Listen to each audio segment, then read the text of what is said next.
अल्हम्दुलिल्लाह नहमदुहु व नस्तईनुहु व नऊज़ु बिल्लाहि मिन शुरूरि अनफुसिना व मिन सय्यिआति अअमालिना मन यहदिहि फला हादिय लहु व अशहदु अन ला इलाहा इल्लल्लाहु वहदहु ला शरीका लहु वअशहदु अन्ना मुहम्मदन अब्दुहु व रसूलुहु अम्मा बाद फ़इन्न खैरल हदीस किताबुल्लाह व खैरल हदी हदी मुहम्मदिन सल्लल्लाहु अलैहि वसल्लम व शर्रल उमूरि मुहदसातुहा व कुल्लु मुहदसतिन बिदअह व कुल्लु बिदअतिन दलालह वकुल्ल दलालतिन फिन्नार अऊज़ु बिल्लाहि मिनश शैतानिर रजीम बल तुबसिरूनल हयातद दुनिया वल आखिरतु खैरुन व अबक़ा। যাবতীয় প্রশংসা গুণগান হামদ সানা সে মহান আল্লাহ সুবহানাহু ওয়া তাআলার দরবারে, যে মহান আল্লাহ সুবহানাহু ওয়া তাআলা পবিত্র জুমার দিন আল্লাহর ঘর মসজিদে এসে কিছু সালাত আদায়ের পর খুতবা শ্রবণের তৌফিক দান করলেন। আমরা সেই মহান মনিবের নিকট সকলে অন্তর থেকে শুকরিয়া আদায় করছি। সকলে বলি আলহামদুলিল্লাহ। দরুদ ও সালাম বর্ষিত হোক পৃথিবীতে যত নবী রাসূলগণ এসেছেন সমস্ত নবী আলাইহিস সালামগণের প্রতি, বিশেষ করে আমাদের নবী শেষ নবী জনাবে মুহাম্মদুর রাসূলুল্লাহ সাল্লাল্লাহু আলাইহি ওয়াসাল্লামের উপর। আল্লাহুম্মা সাল্লি আলাইহি আল্লাহুম্মা বারিক আলাইহি। সম্মানিত জুমা সালাতের মুসল্লিবৃন্দ, আজকে আমি আপনাদের সামনে পবিত্র কোরআনুল কারীমের সূরাতুল আলার 16 এবং 17 নম্বর আয়াত পেশ করেছি। এই আয়াতকে কেন্দ্র করে আপনাদের সামনে আজকের জুমার খুতবায় সংক্ষিপ্ত সময়ে আমার বক্তব্যের বিষয় দুনিয়ার জীবন। দুনিয়ার জীবন চিরস্থায়ী নয়, বরং পরকালের জীবনই চিরস্থায়ী। এ বিষয়টিকে কেন্দ্র করে আপনাদের সামনে পবিত্র কোরআন এবং সহিহ হাদিস ভিত্তিক আপনাদের সামনে কিছু গুরুত্বপূর্ণ আলোচনা পেশ করার চেষ্টা করব ইনশাআল্লাহ। ওমা তৌফিক ইল্লা বিল্লাহ আলাইহি তাওয়াক্কালতু ওয়া ইলাইহি উনীব। আসলে বিষয়টি অত্যন্ত একটি গুরুত্বপূর্ণ বিষয়। আমরা মানুষ দেখা যাচ্ছে দুনিয়াতে চলতে ফিরতে সর্বক্ষেত্রে দুনিয়াকেই প্রাধান্য দিয়ে চলছি, অথচ আল্লাহ সুবহানাহু ওয়া তাআলা কোরআনুল কারীমে বলছেন যারা দুনিয়াকে প্রাধান্য দিয়ে চলবে তাদের থাকার জায়গা হবে জাহান্নাম। দুনিয়াতে আপনি আমি থাকব, ইবাদত বান্দেগি করব, কাজ কর্ম করব, খাওয়া দাওয়া করব, সব কিছু করব, কিন্তু আপনার আমার টার্গেটকে দুনিয়া বানিয়ে নিলে হবে না। আপনার আমার মূল টার্গেটকে রাখতে হবে, তার নাম হলো পরকাল, জান্নাত। কথা বুঝতে পারলাম? আপনি যদি মনে করেন যে দুনিয়াতে আমি 10 তলা বিল্ডিং এর মালিক হব কি 1 বিঘা জমির মালিক হব, এটা হলো আমার টার্গেট। আপনি দুনিয়ার টার্গেট এটা রাখতে পারেন, পূরণ হতে পারে, কিন্তু এটা প্রকৃত সফলতা নয়। প্রকৃত সফলতা তখনই আপনি অর্জন করতে পারবেন যখন আপনি জান্নাতে যেতে পারবেন। কিন্তু দুনিয়ার সব কিছু আপনি কামাই করলেন, সব কিছু ব্যাংক ব্যালেন্স থেকে শুরু করে সব কিছু মনের মতো করে নিলেন, কিন্তু পরকালে জান্নাত তাকদিরে হলো না, জান্নাত আপনি পেলেন না, সবকিছু কিন্তু ভাই কোনো কিছুই আপনার উপকারে আসবে না। ওই দিন আফসোস কাকে বলে, আর্তনাদ কাকে বলে, ওই দিন আপনি উপলব্ধি করতে পারবেন যা দুনিয়াতে বোঝানো অসম্ভব। একটা হাদিস চট করে স্মরণে পড়ে গেল, এই হাদিসটা বলে আমি আমার মূল আলোচনায় প্রবেশ করি। দেখেন, আমরা তো দুনিয়াকেই প্রাধান্য দিয়ে চলি, পরকালকে প্রাধান্য দেই না। আপনার আমার মূল টার্গেট কিন্তু দুনিয়া। আমার 10 তলা, আমার ভাই 10 তলা করেছে, আমাকে 20 তলা করতে হবে। আমার প্রতিবেশী অমুক করেছে, আমাকে তুমুক করতে হবে। কি আমরা এইভাবে টার্গেট নিয়ে কাজ করি না? এইভাবে টার্গেট নিয়ে কাজ করি।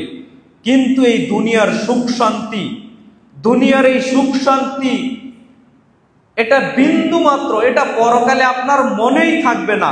আপনি যত লক্ষ কোটি টাকার মালিক ছিলেন, এটা পরকালে স্মরণেই থাকবে না। রাসূল সাল্লাল্লাহু আলাইহি ওয়াসাল্লাম তিনি বলছেন, হাদিসটি সহিহ মুসলিমে পেয়ে যাবেন, একদা আল্লাহ সুবহানাহু ওয়া তাআলা জিবরাইল আলাইহিস সালামকে ডেকে বলবেন, ফেরেশতাদেরকে ডেকে বলবেন, ফেরেশতা মণ্ডলী, পৃথিবীর বুকে সবচেয়ে যেই ব্যক্তি ধনী মানুষ ছিল, কথা বুঝেন, পৃথিবীর বুকে সবচেয়ে যেই ব্যক্তি আরামায়েশে থেকেছিল, ওই ব্যক্তিকে আল্লাহ ডাকবেন কিয়ামতের মাঠে।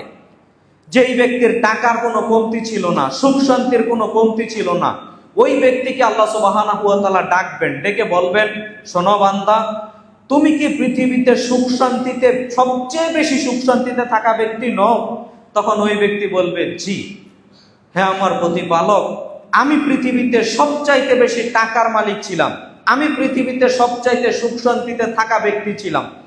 তখন আল্লাহ সুবহানাহু ওয়া তাআলা ফেরেশতা মণ্ডলীদেরকে বলবেন, শোনো, এই ব্যক্তিকে নিয়ে যাও, নিয়ে জাহান্নামে একটু চারপাশ ঘুরিয়ে নিয়ে আসো তো, জাহান্নামে একটা চুবানি দাও। চুবানি ভাষা বুঝেন?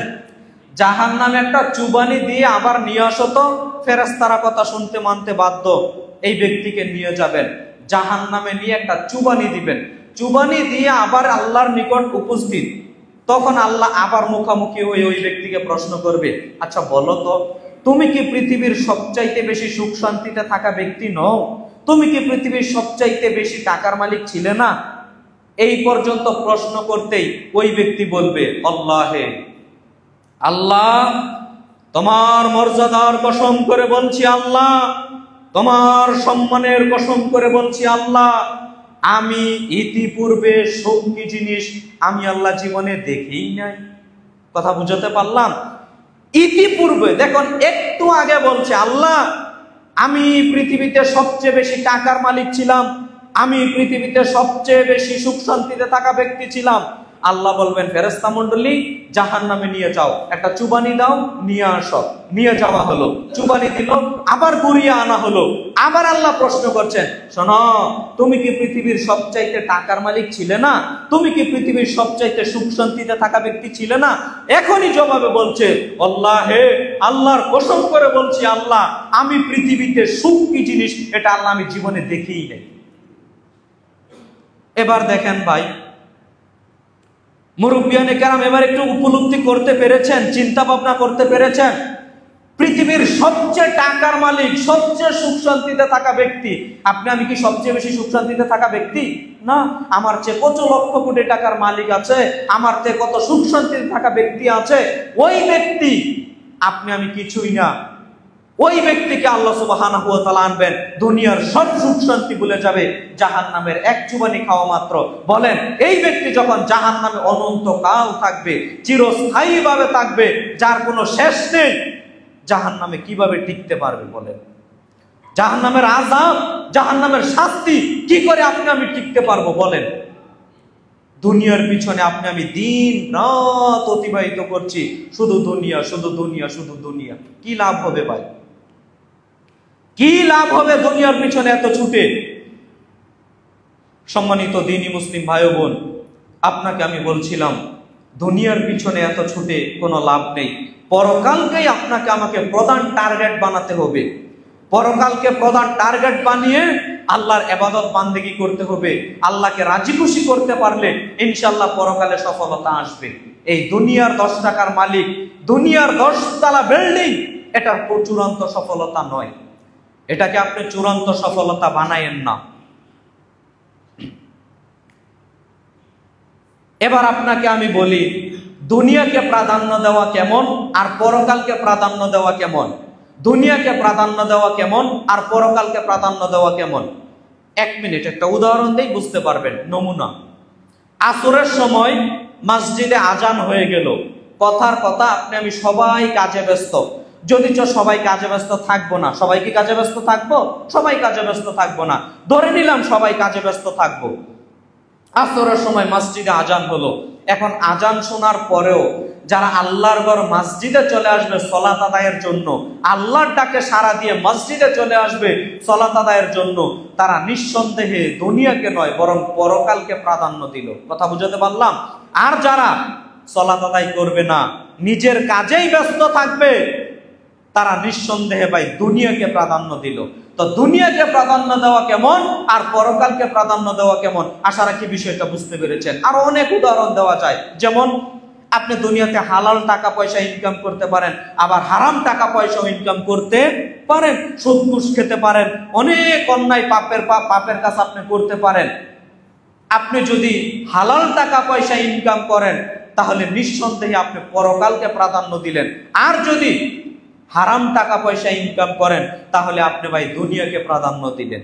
এবার বলি দুনিয়াকে প্রাধান্য দিলে কি হবে।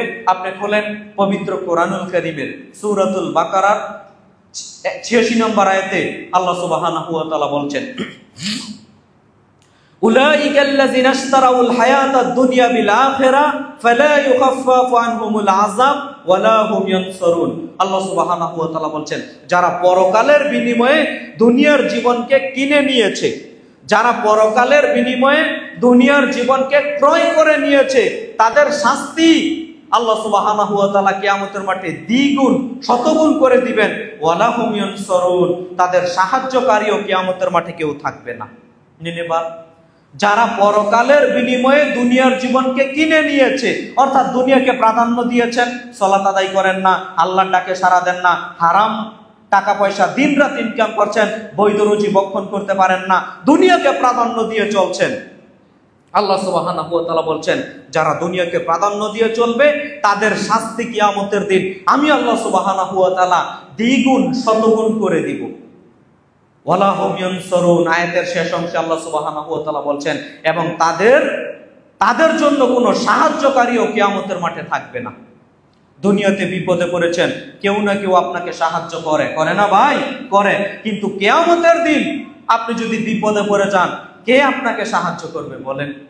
যেখানে আল্লাহ সুবহানাহু ওয়া তাআলা বলছেন যে মা বাপ পালিয়ে যাবে ছেলে সন্তান থেকে, ছেলে সন্তান পালিয়ে যাবে মা বাপ থেকে, এক বন্ধু আরেক বন্ধু থেকে পালিয়ে যাবে, ওই দিন কে আপনার উপকার করতে পারে? কেউ আপনার উপকারের জন্য এগিয়ে আসবে না। সম্মানিত দ্বীনি মুসলিম ভাই ও বোন, আপনাকে আমি যেটা বলতে চাচ্ছিলাম, আপনি পরকালকে প্রাধান্য দেন, যদি আপনি দুনিয়াকে প্রাধান্য দেন তাহলে আপনার থাকার জায়গা জাহান্নাম, আর যদি পরকালকে প্রাধান্য দিয়ে চলেন তাহলে আপনার থাকার জায়গা হবে জান্নাত। আল্লাহ সুবহানাহু ওয়া তাআলা পবিত্র কোরআনুল কারীমের সূরা আলার 16 এবং 17 নম্বর আয়াতে আল্লাহ সুবহানাহু ওয়া তাআলা বলছেন, বাল তুসিরুনাল হায়াতাদ দুনিয়া ওয়াল আখিরাতু খায়রুম ওয়া আবকা। আরে তোমরা দুনিয়ার জীবনকে প্রাধান্য দিলে, ওয়াল আখিরাতু খায়রুম ওয়া আবকা, অথচ পরকালে একটা জীবন রয়েছে যেটা অনেক অনেক অনেক উত্তম ও চিরস্থায়ী। আল্লাহ সুবহানাহু ওয়া তাআলা পবিত্র কোরআনুল কারীমের এই ছোট্ট ছোট্ট দুইটি আয়াতের মধ্যে তিনটা মেসেজ দিয়েছেন। এক, দুনিয়ার জীবন অস্থায়ী। দুই, পরকালের জীবন স্থায়ী। তিন, দুনিয়ার চেয়ে পরকালের জীবন অনেক অনেক অনেক উত্তম। দুনিয়া ভাই অস্থায়ী, দুনিয়া চিরস্থায়ী নয়। আমি তো দুনিয়াকেই ভাই মূল টার্গেট বানিয়ে রেখেছি। দুনিয়া হচ্ছে অস্থায়ী। দুনিয়া আজ আছে কাল থাকবে না, দুনিয়া আজ আছে কাল থাকবে না। সম্মানিত দ্বীনি মুসলিম ভাই ও বোন, তাই তো আলী রাদিয়াল্লাহু তাআলা আনহু বলেন, রাসূল সাল্লাল্লাহু আলাইহি ওয়াসাল্লাম বলেছেন, আদ-দুনিয়া মুদবিরাতুন ওয়াল আখিরাতু মুকবিলা। দুনিয়া মানুষের কাছ থেকে পেট দেখিয়ে পালিয়ে যাচ্ছে, ওয়াল আখিরাতু খায়রু ওয়া আবকা ওয়াল আখিরাতু মুকবিলাতান, আর আখিরাত মানুষের কাছে মুখ দেখিয়ে সামনে দাওয়া করে আসছে। আচ্ছা ভাই বলতে পারেন, আপনার আমার কাছ থেকে যদি একজন মানুষ চলে যায় তার কি দেখা যাবে? পিঠ দেখা যাবে। তাই রাসূল সাল্লাল্লাহু আলাইহি ওয়াসাল্লাম বলছেন, শোনো পৃথিবীর মানুষ, দুনিয়া চলে যাওয়া বস্তু, দুনিয়ার পিঠ দেখা যাচ্ছে, ওয়াল আখিরাতু মুকবিলাতান, আর আখিরাত মুখ দেখা বস্তু, আখিরাত সামনে ধাওয়া করে আসছে, তাই আখিরাতের মুখ দেখা যাচ্ছে।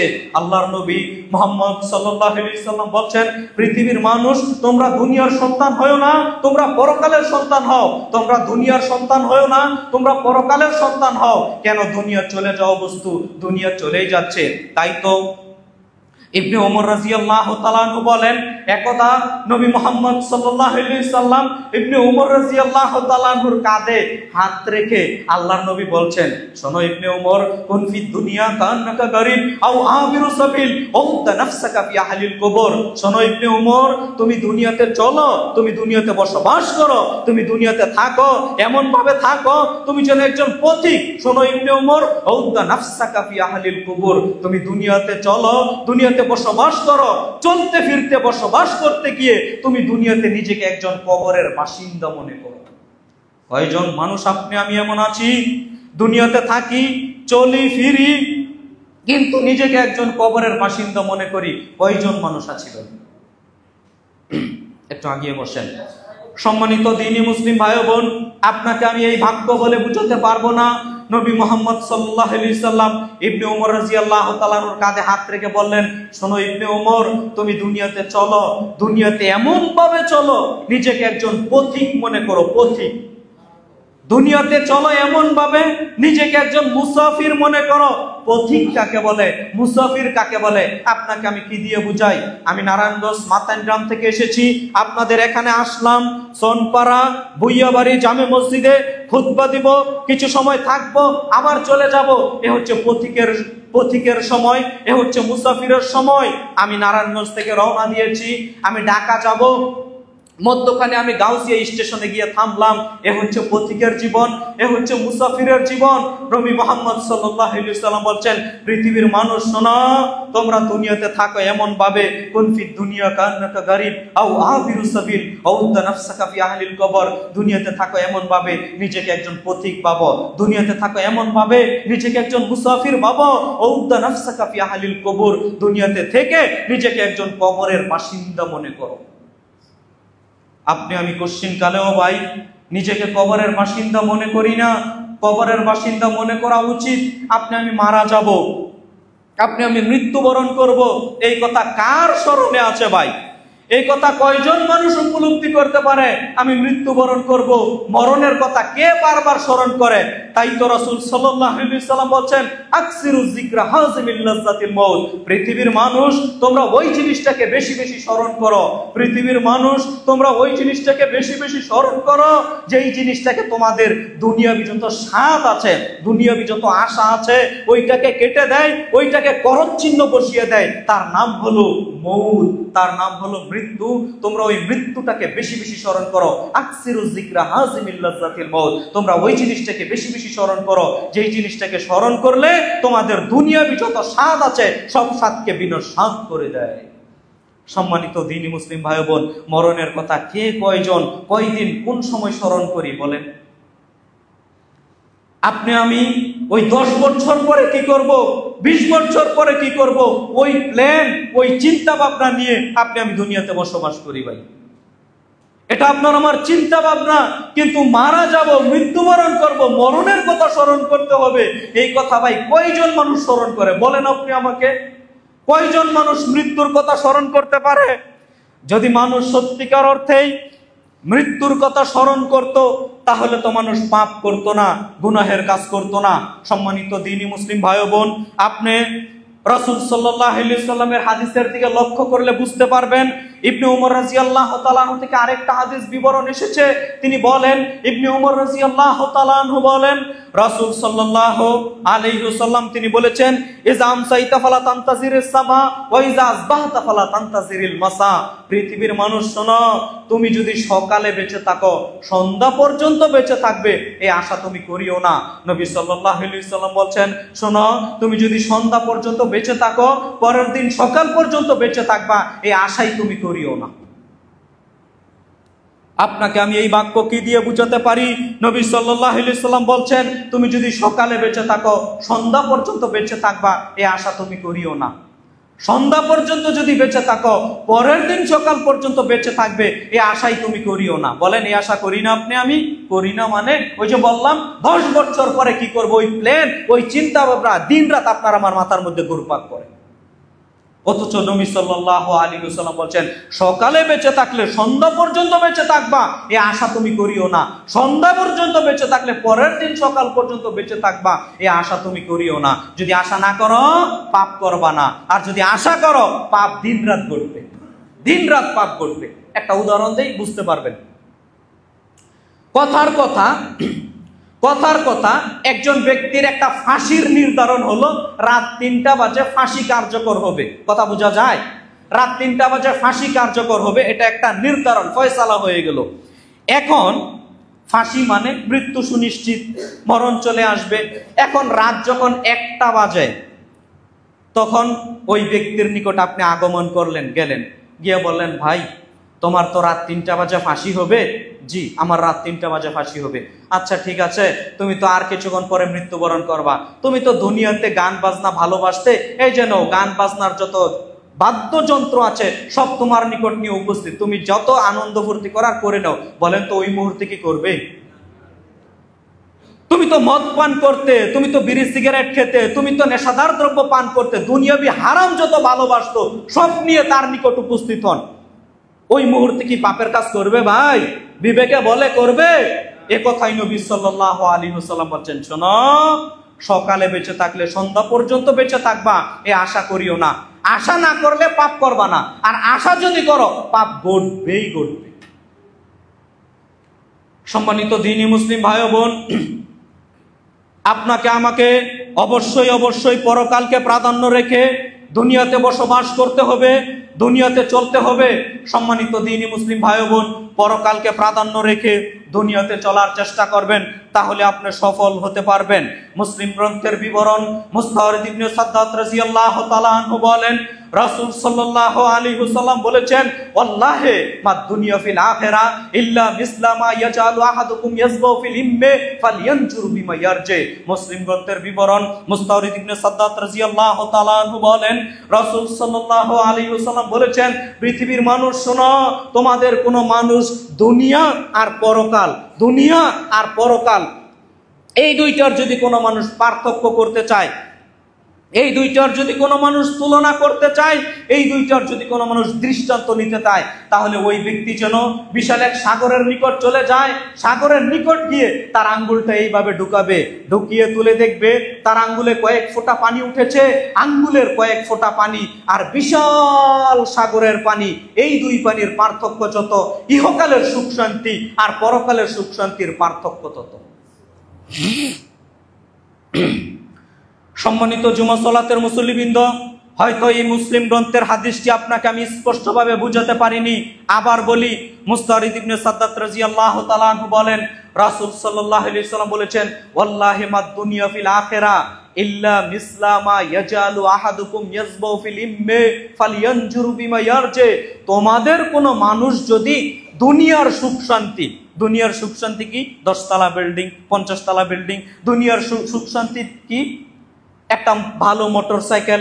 দুনিয়ার সুখ শান্তি কি? একটা BMW কার গাড়ি।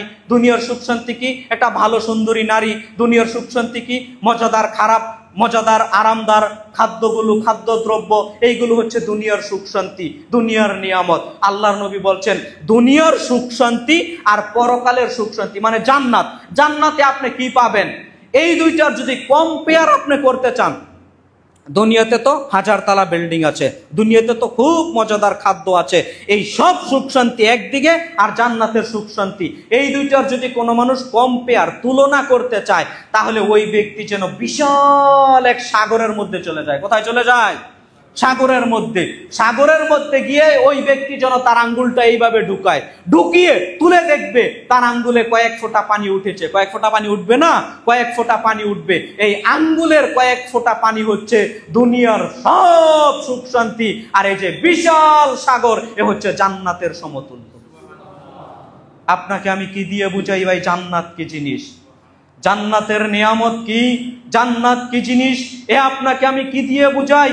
তাই তো নবী সাল্লাল্লাহু আলাইহি ওয়াসাল্লাম বলছেন, জান্নাতের একটা সুন্দরী রমণী যদি দুনিয়ার বুকে একবার উকি মারতো, একবার তাকাতো, একবার লক্ষ্য করতো, তাহলে গোটা অন্ধকার রাত, গোটা পৃথিবী একেবারে আলোতে পরিপূর্ণ হয়ে যেত। জান্নাতের এক চাবুক সমপরিমাণ জায়গা, এই গোটা পৃথিবী, এই পৃথিবীর বুকে যত অর্থ সম্পদ আছে সবকিছু বিক্রি করলেও জান্নাতের এক চাবুক সমপরিমাণ জায়গার মূল্য হবে না। একথা রাসূল সাল্লাল্লাহু আলাইহি ওয়াসাল্লাম তিনি বলছেন। সম্মানিত দ্বীনি মুসলিম ভাই বোন, জান্নাতের নিয়ামত কি আপনাকে আমি কি দিয়ে বুঝাই? জান্নাতে কোনো বৃদ্ধ মানুষ যাবে না, মানে কোনো মানুষ বৃদ্ধ হয়ে জান্নাতে থাকবে না। সব মানুষকে আল্লাহ সুবহানাহু ওয়া তাআলা যুবক এবং যুবতী করে আল্লাহ সুবহানাহু ওয়া তাআলা জান্নাতে দিবেন। সম্মানিত দ্বীনি মুসলিম ভাই বোন, গায়ের রং চেহারা এরকম থাকবে না, একেবারে সুন্দর স্বচ্ছ একেবারে উজ্জ্বল করে আল্লাহ সুবহানাহু ওয়া তাআলা আপনাকে পুত পবিত্র করে আল্লাহ সুবহানাহু ওয়া তাআলা জান্নাতে দিবেন। জান্নাতে একটা বাজার থাকবে, প্রতি শুক্রবার জুমার দিন সব জান্নাতীরা ওই বাজারে গিয়ে উপস্থিত একত্রিত হবে। দুনিয়াতে যেরকম আমরা আলাপ করি, অনেক কথাবার্তা শেয়ার করি, ওই বাজারে গিয়ে সবাই কথাবার্তা শেয়ার করব, সব নিয়ামতের কথা শেয়ার করব, কথাবার্তা বলবো। বলার পর যখন বাড়িতে ফিরবো, নবী সাল্লাল্লাহু আলাইহি ওয়াসাল্লাম বলছেন, যখন আপনি বাড়িতে ফিরবেন, নিজ জান্নাতে ফিরবেন, নিজ ঘরের ভিতর ঢুকবেন, স্ত্রীর নিকট আগমন করবেন, তখন ওই জান্নাতি হুর স্ত্রীরা বলতে থাকবে, আল্লাহর কসম করে বলছি, ইতিপূর্বে তোমরা যেরকম সুন্দর ছিলে তার চেয়ে অনেক গুণ সুন্দর আল্লাহ তোমাদের করে দিয়েছেন। তার মানে আপডেট হতেই থাকবে, আপডেট হতেই থাকবে। এখন মোবাইল দেখেন না, আইফোন একবার হয়েছে 11, তারপর 12, তারপর 13, তারপর 14, তারপর 15, এখন কি চলছে 16, আইফোন 16 চলছে না, কিছুদিন পরে 17 বের হবে, মানে আপডেট হতেই থাকবে। আপনি যদি জান্নাতে চান, আল্লাহ সুবহানাহু ওয়া তাআলা আপনাকে আপডেট দিনের পর দিন করতেই থাকবেন। অর্থাৎ জান্নাতের নিয়ামত কোশ্চিনকালেও ভাই শেষ হবে না। এর নাম হলো জান্নাত। আর জাহান্নাম আপনি পড়ে আছেন মানে আযাব ভোগ করতে থাকেন, শাস্তি ভোগ করতে থাকেন, এর কোনো আর শেষ নেই। জাহান্নাম এর কোনো আর শেষ নেই। আপনাকে আমি এক একটার বিবরণ এক একভাবে দিতে পারলে হয়তো কিছুটা উপলব্ধি করতে পারতেন। আমার বিদ্যা বুদ্ধি কম, জুমার খুতবার সময় সংক্ষিপ্ত, আপনাকে আমি এত বুঝাতে পারবো না। তবে সংক্ষিপ্ত সময়ে আপনাকে আমি বলি, আপনি ভাই দুনিয়ার গোলামি ছেড়ে পরকালের জন্য কিছু ইবাদত বান্দিগি করুন। আপনি যদি সালাত আদায় না করেন, এখন থেকে তওবা করে সালাত আদায়ের চেষ্টা করেন। আপনি বেনামাজি, আপনি ভাবছেন আমি জান্নাতে যাব না, ভাই কোশ্চিনকালও এটা ভাবিয়েন না। নামাজ যে কোনো মূল্যে আদায় করতে হবে, 5 ওয়াক্ত সালাত যে কোনো মূল্যে আপনাকে আমাকে আদায় করতে হবে। এছাড়া পরকালে জান্নাতে যাব এই আশা আপনি করিয়েন না। এই কথা বললে আপনি মনে কষ্ট পান, পেলেও আমার কোনো করার নেই। আপনাকে জান্নাতে যেতে হলে অবশ্যই অবশ্যই 5 ওয়াক্ত সালাত আদায় করতে হবে, ভালো পথে আসতে হবে, আল্লাহর দিকে ফিরে আসতে হবে। ওই দুনিয়াবি কর্ম করে সারা জীবন চলে যাবেন, দুনিয়াকে প্রাধান্য দিয়ে সারা জীবন পার করে দিবেন, আর আপনি পরকালে জান্নাত আশা করেন, এটা কোশ্চিনকালেও হতে পারে না। মনে রেখে দিয়েন, একজন বিদ্বান বলেছেন পৃথিবীতে, কোরআন হাদিসের আদলে এই কথাটা রয়েছে, একজন বিদ্বান বলেছে পৃথিবীতে যত মানুষ আছে সমস্ত মানুষ বিক্রি হয়ে গেছে। কথা বুঝেন? পৃথিবীতে যত মানুষ আছে সমস্ত মানুষ বিক্রি হয়ে গেছে। কিভাবে বিক্রি হয়েছে? কেউ পরকালের জন্য বিক্রি হয়েছে, কেউ দুনিয়ার জন্য বিক্রি হয়েছে। কথা বুঝাতে পারলাম? আপনার নেচার, চরিত্র, আদব, আখলাক, শিষ্টাচার এইগুলো দেখলেই বোঝা যায় আপনি দুনিয়ার কাছে বিক্রি হয়েছেন না আপনি পরকালের কাছে বিক্রি হয়েছেন। আমি বলবো পরকালের নিকট বিক্রি হওয়ার চেষ্টা করেন।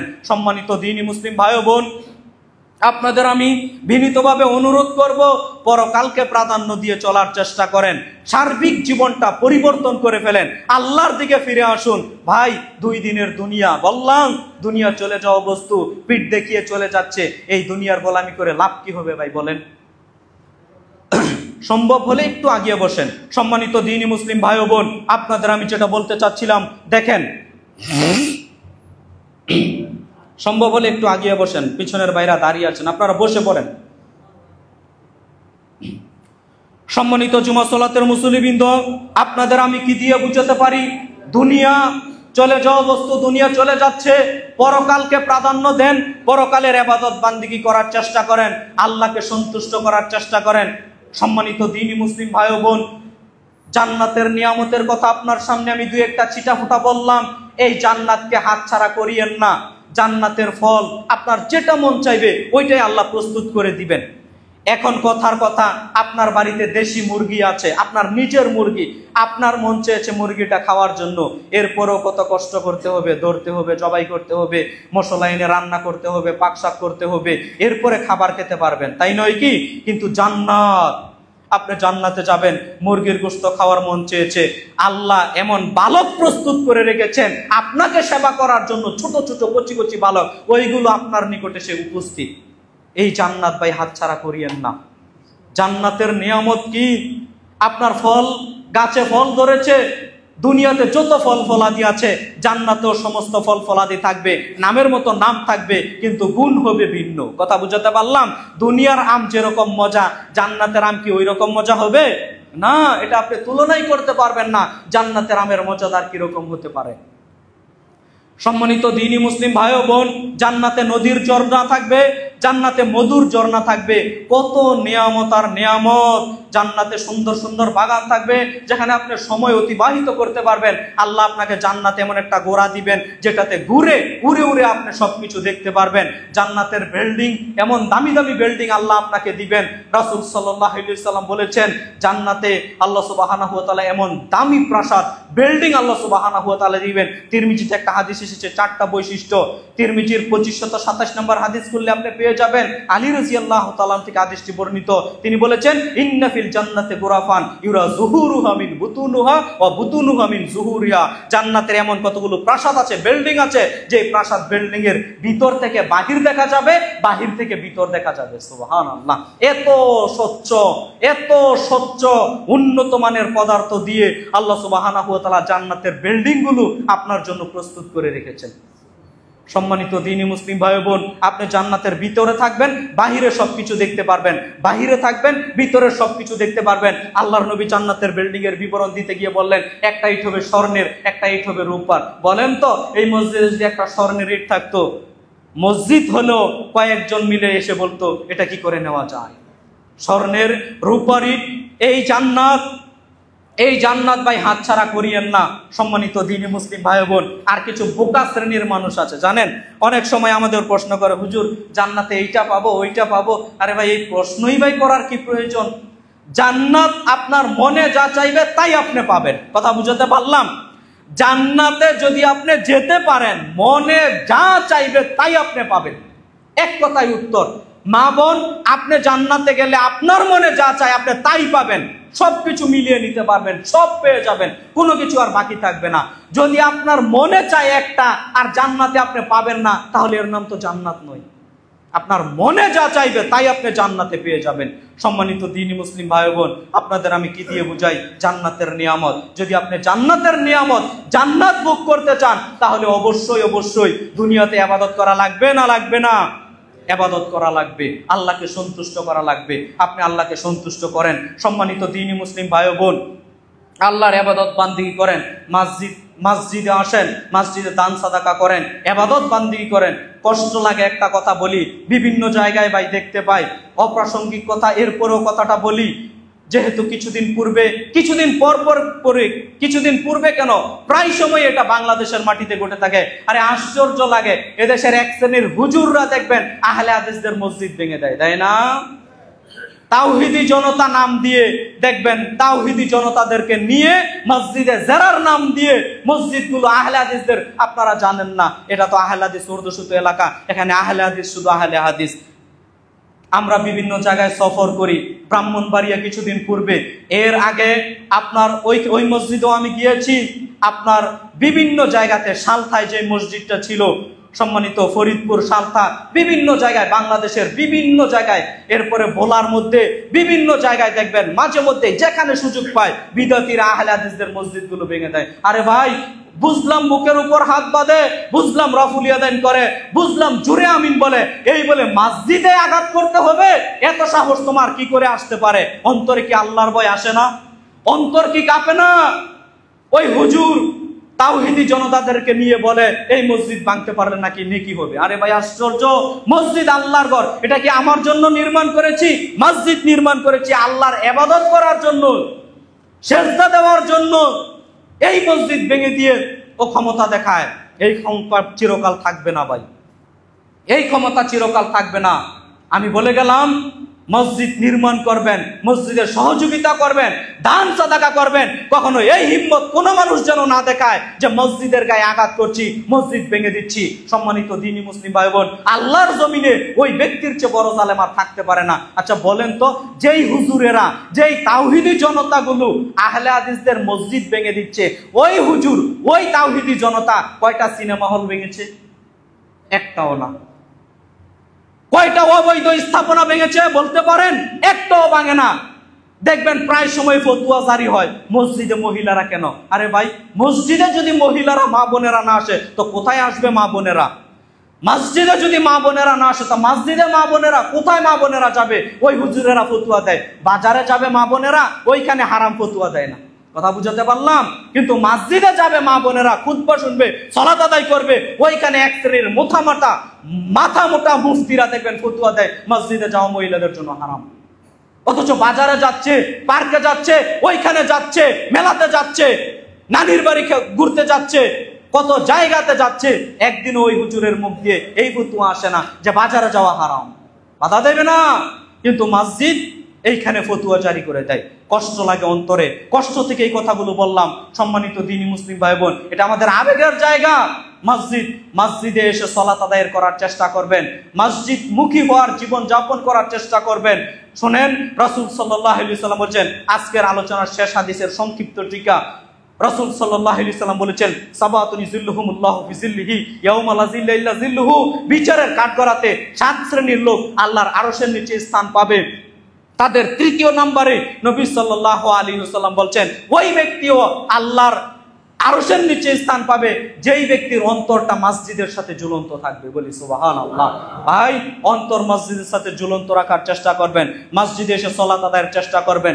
জুমার সালাত আদায় করেছেন, আসরের সময় আসতে হবে, মাগরিবের সময় আসতে হবে, এশার সময় আসতে হবে। তাহলে আপনার মসজিদের মধ্যে অন্তরটা ঝুলন্ত অবস্থায় আছে, এটা বোঝা যাবে। সম্মানিত দ্বীনি মুসলিম ভাই বোন, আপনাদের আমি বিনীতভাবে অনুরোধ করে গেলাম, ইবাদত বান্দিগি করার চেষ্টা করেন, পরকালমুখী জীবন যাপন করার চেষ্টা করেন। জীবন লাইফটাকে পরিবর্তন করে দেন। সালাত আদায় করতেন না, সালাত আদায় করেন। দান সাদাকা করতেন না, কৃপণতা করতেন, কৃপণতা ছেড়ে দেন। দুনিয়াবিমুখী জীবনযাপন বাদ দিয়ে পরকালমুখী জীবনযাপন করার চেষ্টা করেন। আমরা আল্লাহকে বলি, আল্লাহ তুমি বড় দয়াবান, তুমি বড় রহমান। আমরা যেন প্রত্যেকটা মানুষ পরকালমুখী জীবনযাপন করতে পারি। আল্লাহ তুমি আমাদের সবাইকে সেই তৌফিক দান করো। সবাই বলি আল্লাহুম্মা আমিন। সম্মানিত দ্বীনি মুসলিম ভাই বোন, আল্লাহ সুবহানাহু ওয়া তাআলা আপনাদের আমাদের সবাইকে কবুল করুক দিনের জন্য। আল্লাহুম্মা আমিন। আল্লাহুম্মা সাল্লি আলাইহি, আল্লাহুম্মা বারিক আলাইহি।